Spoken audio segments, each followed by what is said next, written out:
আসসালামু আলাইকুম। প্রিয় দর্শক, ৩৫ সেকেন্ডের এই ভিডিওটা দেখে কম বেশি সবারই মায়া লেগে গিয়েছে, হৃদয়ে নাড়া দিয়ে উঠেছে। ঘটনাটা ঘটেছে বগুড়ায়। যে ব্যক্তিটি ট্রেনের মধ্যে ঝুলে রয়েছেন তার নাম হচ্ছে মতিউর। তিনি আল্লাহর রহমতে এখনও বেঁচে আছেন। তো যে ঘটনাটা, তাকে চোর বলে আখ্যায়িত দিয়ে ট্রেন থেকে একদল লোক ফেলে দেওয়ার চেষ্টা করেন। মূল বিষয়টা হচ্ছে এটা। মতিউর রহমান হচ্ছেন একজন দালাল। সে মানুষকে বিদেশে পাঠান, এই হচ্ছে তার কাজ।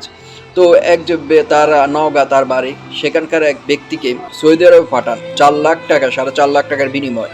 কাগজপত্র দেরিতে পাওয়ার কারণে তো সে তার বাবা বা ছেলে, তার শ্যালক, যে প্রবাসে পাঠিয়েছেন সজীবের ছোট ভাই রাকিব এবং কি শ্যালক মিলে এই মতিউরকে যখন বগুড়া থেকে সে ট্রেনে করে আসতেছেন, বগুড়া থেকে সান্তাহারা দিকে যাওয়ার সময় যখন একা পায় মতিউরকে, তখন তারা এই মতিউরকে চোর বলে আখ্যায়িত দিয়ে ট্রেন থেকে ফেলে দেওয়ার চেষ্টা করেন। এক পর্যায়ে কিন্তু ট্রেনটি স্টেশনে আসে, প্ল্যাটফর্মের সাথে ধাক্কা খেয়ে, যেটা আপনারা দেখতে পেয়েছেন ৩৫ সেকেন্ডের ভিডিওটার মধ্যে। তো ঝুলেছিলেন যে ব্যক্তিটি, তার নাম মতিউর। তো সে ধাক্কা খেয়ে ট্রেনের নিচে পড়ে যান। তো তারপর পড়ে যাওয়ার পরও ট্রেনটি যখন থামে, তারপর জনতা মোবাইল চোর বলে মোবাইল চোর আখ্যায়িত দিয়ে আরও উত্তম মধ্যম দেয়। তো শেষ পর্যন্ত তাকে উদ্ধার করে রেলওয়ে পুলিশ তারা স্বাস্থ্য কমপ্লেক্সে নিয়ে যায়। ইতিমধ্যে জানা গিয়েছে, সেই মতিউরের ছেলে বলছেন যে আমার বাবা এখনও জীবিত রয়েছেন, কিন্তু অবস্থা গুরুতর।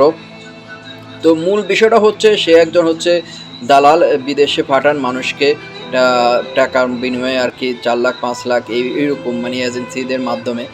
তো সেখানে কাগজপত্র দেরি হওয়ার কারণে কাগজপত্র পাওয়ার কারণে তার পরিবার, আত্মীয় স্বজনেরা তার কাছ থেকে এই ধরনের ট্রেনে যাওয়ার সময় তাকে পাওয়ার পর তার কাছ থেকে টাকা পয়সা যা ছিল বা তার পরিবার বলছে, মতিউরের পরিবার বলছে 50,000 টাকা ছিল, সেগুলো নিয়ে গিয়েছে এবং কি বাবাকে ধাক্কা দিয়ে ফেলে দিয়েছে এবং কি চুর বলে আখ্যা দিয়ে দিয়েছে, আমরা আইনি ব্যবস্থা নেব। তো এই ধরনের কথা বলছেন। তো প্রিয় দর্শক, আমি বলবো যে এখানে পজিটিভ এবং নেগেটিভ দুইটা কথাই বলবো। যে মতিউর রহমান হচ্ছে একজন দালাল। এরকম দালালের মাধ্যমে আপনারা অনেকেই বিদেশে আসার চেষ্টা করতেছেন, আসি পরে কাগজপত্র পান না, হাই হুতাশ করেন। তো এখানে দোষটা কার? দালালের পাল্লায় আপনি পড়বেন কেন? আপনি দালালের পাল্লা পড়ে কিন্তু জীবিকা তাকিতে আসার চেষ্টা করেন, কিন্তু এই ধরনের দালালের পাল্লায় পড়বেন না। আর যে ঘটনাটা ঘটেছে সেটা মর্মান্তিক। আইনের ব্যবস্থা নেওয়া উচিত ছিল, কিন্তু এই ঘটনা করা উচিত ছিল না। যারা এই ঘটনাটা তদন্ত করা উচিত, যারা দোষী দৃষ্টান্তমূলক শাস্তি হওয়া প্রয়োজন, দ্বিতীয়বার যেন এই ধরনের না ঘটে।